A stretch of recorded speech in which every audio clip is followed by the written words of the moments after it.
We look at the performance of the S&P 500 equity index over the past 20 years. If you miss just the best 20 trading days, that performance gets reduced by a quarter. Hello and welcome to this week's Tea Break. I'm Ali Al-Enazi. Today I'm thrilled to be joined by Daniele Antonucci, Chief Investment Officer of Quintet, parent company of Brown Shipley. Daniele, how are you? I'm very well, thank you, and thanks for having me on Tea Break. I've gone for an English breakfast tea. It reminds me of my time in the UK. I lived 20 years in London before moving last year to our headquarters in Luxembourg. The news cycle has been changing so much in recent weeks. Investors are increasingly kind of demanding, extra return when holding assets exposed to instability. And we've seen the recent flare-up in the Middle East. Are you kind of recalibrating your risk models to account for what could be, prolonged periods of geopolitical upheaval? Not many people would have predicted that oil prices today are lower than they were prior to the latest news on the Middle East. Equities are higher. And so there's always a balance between making sure that one mitigates the risks, but also seizing the opportunity that comes with the important rallies that we have seen over this period. So our strategy is one of global diversification. If you have a wobble in one part of the portfolio, for example, in equities, because of these events in the Middle East, trade tariffs, that could be another example, perhaps another part of the portfolio can offset that with a gain. Could be commodities, could be gold. I could mention inflation-linked bonds. We live in a much more inflationary world. And we also have strategies that appreciates when equities fall, just like an insurance. My colleague Yuri, who's not here with us, he's in Monaco on a field trip. He recently profiled Yogi Dewan, former Goldman Sachs portfolio specialist and now CEO of Hassiem Asset Management. He points out that especially for wealthy families, the biggest risks often go beyond market volatility, legal, regulatory, even emotional challenges. Yogi believes that many institutions focus too much on short-term returns and product sales instead of building long-term, trust-based relationships grounded in family values. How do you help families to stay calm, and focused on their long-term goals through all of this? So the first thing we remind our clients is not to focus excessively on timing the market in and out. That just tends to pile up transaction costs and doesn't achieve much performance in our view. We look at the performance of the S&P 500 equity index over the past 20 years. If you miss just the best 20 trading days, that performance gets reduced by a quarter. Rather than 8% annual performance, you get to 6%. We can make other examples. The main point is that we want our clients to focus on time in the market, time invested in the market. That allows to compound returns at longer horizons through this globally diversified strategy that I described. You spoke to kind of private banks in the Benelux region who told him that the traditional wealth management models are under pressure. They're wrestling with how to combine data, digital innovation, and long-term client relationships in ways that resonate with the younger generations, while also adapting to an unpredictable geopolitical landscape. Given these challenges, Daniela, how's your team adapting your investment approach and client engagement to stay relevant for this next generation of investors? We think about what is it that clients, investors want to achieve. That depends on your time horizon, your risk tolerance, risk aversion, risk appetite. And in a way, you can think about different strategies. We develop specific targeted mandates in cooperation with BlackRock that range from capital appreciation or preservation, depending on the risk profile and the return profile that you choose, income. Other clients might want to have a more regular, stable stream of cash flows.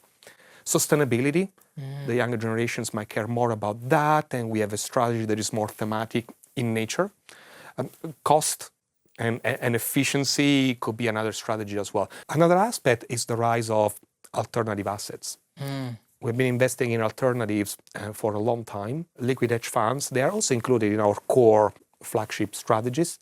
But now there is the rise of private markets. And I feel like we have been innovating at Brown Shipley and at Quintet, again in cooperation with BlackRock, We now look at private markets not just as a series of transactions, one after the other, but we look at the overall asset allocation, the overall portfolio across publicly traded assets and private markets as well, and we are able to advise clients on the overall wealth. If you remember 10, 15 years ago, there's always talk about the hedge funds, and now all the talk about is about private markets. Are we in a period where you could say we're in a hype moment? What's your take on that? Private markets are not unique when it comes to a lot of other asset classes. There are periods where the asset class is very popular and periods where it's not. So this is no different. But we are able to demonstrate, our research shows that private markets can be beneficial, especially when they are embedded in wider portfolios. They can enhance return opportunities. They can help diversify risks. They can add to diversification by being exposed to different drivers. Think about real assets, infrastructure, real estate. If there could be an inflation hedge. Private equity, vast majority of companies are privately owned, so you can be exposed to innovation at an earlier stage. Private credit is another example, and our approach is to optimize the mix of this and to embed them in wider client portfolios. In a recent PWM piece, Matthew Bax, Global Head of Sales and Client Engagement Investor Services at Citi, and Aman Rajan, CEO at Create Research and a member of the 300 Club, they pointed that while this new generation, is digitally engaged, there's a tendency to chase trends, time markets, and overtrade while at the same time showing growing interest, as you mentioned, into the alternative space. Daniele, how are you preparing for this next generation investors who want both digital access and alternatives, but may not yet have the knowledge to manage risk effectively? So when we talk to clients, obviously we want to know as much as possible about their objectives, the level of financial education or investment knowledge that they may or may not have. Then the second step is to design a portfolio that is suitable to achieve those specific goals.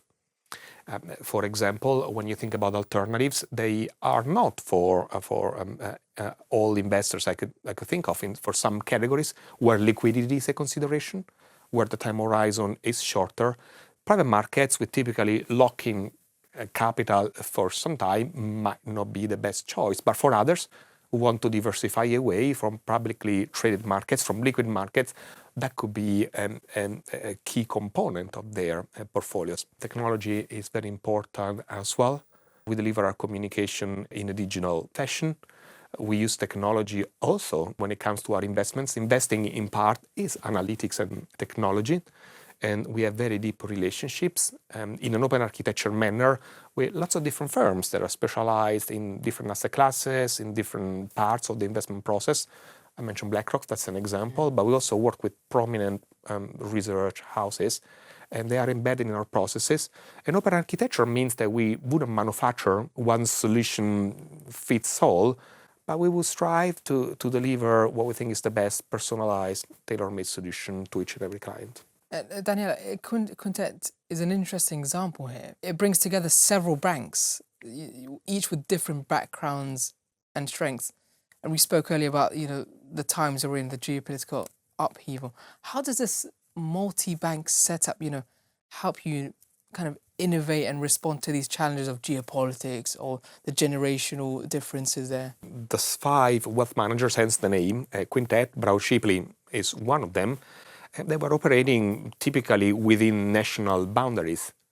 Now, as Quintet, we are part of a pan-European group.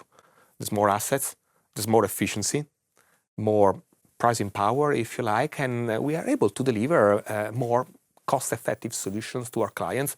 That's one answer. The investment process across these different entities was similar, but not quite the same. And so it's been a journey to get to where we are today, where we have one investment process, one strategy that fits into portfolios. And then we have the local implementation of that strategy. For us, time, proximity, heritage, which is very local, is quite important as well. So we would talk about international or global investment capabilities, but at the same time, local delivery and time spent to listen to our client needs. Daniele, thank you so much for coming on the show. Thank you very much. Thanks for having me. That's it from us for now. Don't forget to catch our weekly episodes on the PWM website or our YouTube channel. And if you've got questions for our guests or just want to dive deeper, you find everything you need online. See you next week.